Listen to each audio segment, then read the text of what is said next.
Hallelujah. The four ya do nyankopon ase won kese ne ne mani ya ho. Ene nso de ache yen yesi asedanka ne din kronkron no. Hallelujah. Onyame ti asefo nyame nkronkron yeso se ene nso de enko ache yen. Wo de amfom so be che yen wate en wefini entie nyina ho. E bon pese be fa wa kwan di wo hini na yenya ntase e wo wasem e wo Jesus Christ din ne bon pai. Amen. Adolfo me ma akwa ba de bauti ase senjumedie so ne afia kenkan sam efi Mateo asempa etidunsia ne gichemu eduonu nan kosi eduonu enson. Mateo tidunsia ne gichemu eduonu nan kosi eduonu enson. Na Yesu ka che ne suafo ne se obi pese obedi mechi a momo ompa ono ankasa ne ho no mfa na asennua no ni mechi ampa asennua no ejina ho ma amanehunu eno nti ye nyamesom mu amanehunu betimi aba ohawo otai ne nyina beba na mmom no se yetimi ejina nyame asem so yebedi nkunim nti o se yemfa ya asennua na yendi nechi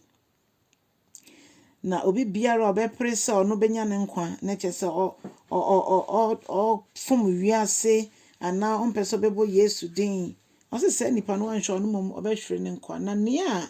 ode ne ho beto wa ma ono asafo ono Yesu no se nipa no obenya ne nkwa ana so besan afa ne nkwa na ade amfaso na nipa benya se obenya wiase agapade nyina no ahwe ne kra odofo de ba ko ayenim ne se ye kasa onipa a eye nipadua yi ene okra ene honhom na okra ne honhom ne ti nipadua yi mu ebe bi beso a nipadua yi ye bedwuri egufom ye befiri asase so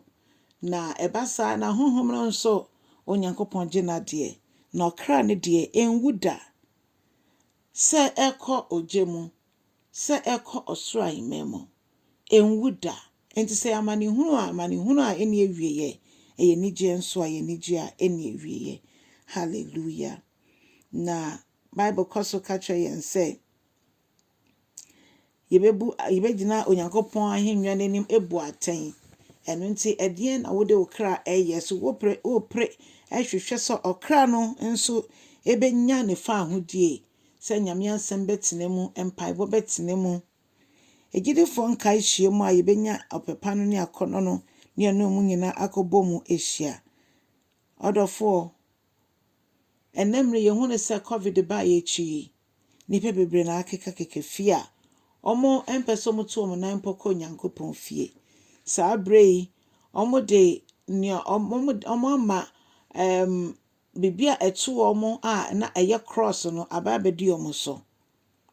na instead se nipa mbeko nyame fie no de na de sade kogorade enim no otifie ena ono a opeso solve ne ye but anasa ne ha no na so entimi nye yesa odofo enkan se ye jawiase japade nyine eho akọ the Bible said there emfaso na ebenya se nya wiase japade nyina ne ye hwere ye kra okra ne hiama era okra no ehiama erade o say if you say onipa ba no ebeba no ne na abofo mpempem ena ebeba woni ne onyem na wabeda eja ne nyonyam edi na obebu nipa nyina atense de omunnwuma ye etie obebu obi aten se de anenwuma ye etie na o say nipa nyina ebeba ebegina na temo ahenwa no enim odafo so wa krado so mensuma ye krado ma ye krado ampa se Kristo Yesu eba sese ya metimi ne no akọ eya ade a so yo gidini a weni abre a wo behunu se medimensa betumi esimbu aka se Yesu ba mene no ene bekọ enya se oba na ebehwe da bi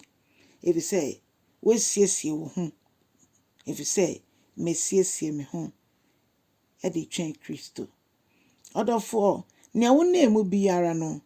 onyankopon onim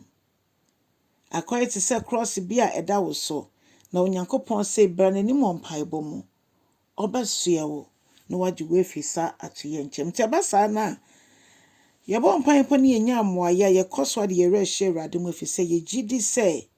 ɔno nko ara ɛna obɛtumi ayɛ. Onyankopɔn nhyira yɛn na yɛnhwere yɛ kra na mmom yɛbɛbɔ ɔkra no ho ban. Ɛberɛ a yɛsua Nyame asɛm, yɛbɔ mpaeɛ ne yɛnyɛ gyidifoɔ nka yɛn nso bɔ mu abɔ mpaeɛ.